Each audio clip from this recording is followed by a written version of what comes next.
Kini kita akan masuk kepada sesi kedua untuk pertanyaan yang masih berkaitan dengan tema hukum.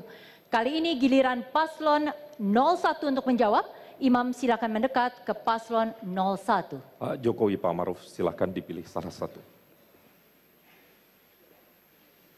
Nanti ditunjukkan Silahkan langsung, ditunjukkan, Pak. Silahkan ditunjukkan kepada kami dan layar. Silahkan. Ditunjukkan ke kamera, Pak. Nomor berapa? Huruf A. Huruf apa? Ya, huruf A. Baik. Huruf A, para paslon masih disegel.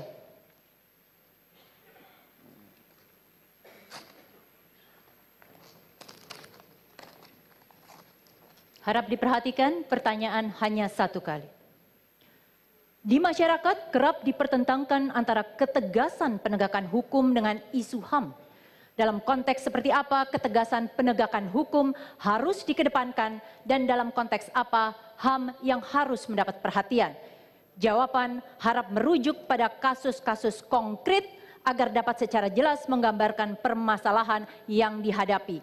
Waktunya adalah 2 menit dimulai dari perkataan pertama. Silakan. Jangan mempertentangkan antara HAM dan penindakan hukum. Penindakan hukum yang sesuai dengan prosedur itu bukan pelanggaran HAM. Misalnya penahanan terhadap tersangka memang itu merampas kemerdekaan seseorang. Tapi penegakan hukum itu melindungi masyarakat. Jadi kalau ada tersangka korupsi misalnya ditahan, itu bukan pelanggaran HAM.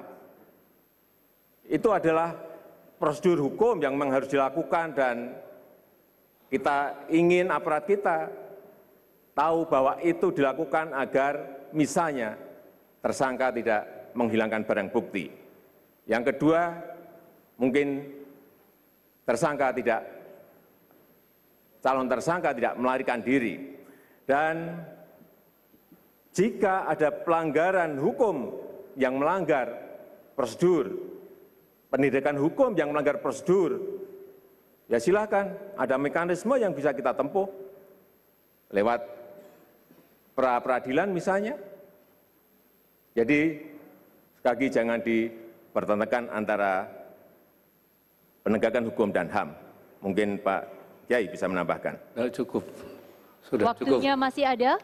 Ya. Mau ditambahkan paslon 01? Saya tidak menambah, saya mendukung pernyataan Pak Jokowi. Baik, kita langsung saja kepada paslon pendukung 01. Kita langsung pada paslon 02. Silahkan menanggapi jawaban dari paslon 01. Waktunya 1 menit. Kami ingin bertanya bahwa Bapak kan sudah memerintah selama 4 tahun lebih. Yang kita ketemukan ada perasaan di masyarakat bahwa kadang-kadang aparat itu berat sebelah. Sebagai contoh, kalau ada kepala daerah, gubernur-gubernur yang mendukung paslon nomor 1, itu menyatakan dukungan tidak apa-apa. Tapi ada kepala desa di Jawa Timur menyatakan dukungan kepada kami, sekarang ditahan Pak, ditangkap. Jadi saya kira ini juga suatu perlakuan tidak adil, ya, juga menurut saya pelanggaran HAM karena menyatakan pendapat itu dijamin oleh Undang-Undang Dasar, Pak. Jadi sebetulnya siapapun boleh menyatakan pendapat, dukungan siapapun. Saya kira ini yang kami mohon Bapak perhitungkan, mungkin juga ada anak buah Bapak yang mungkin berlebihan. Waktunya habis Pak Prabowo. Selanjutnya langsung dari paslon 01 menanggapi tanggapan paslon 02, waktunya 1 menit.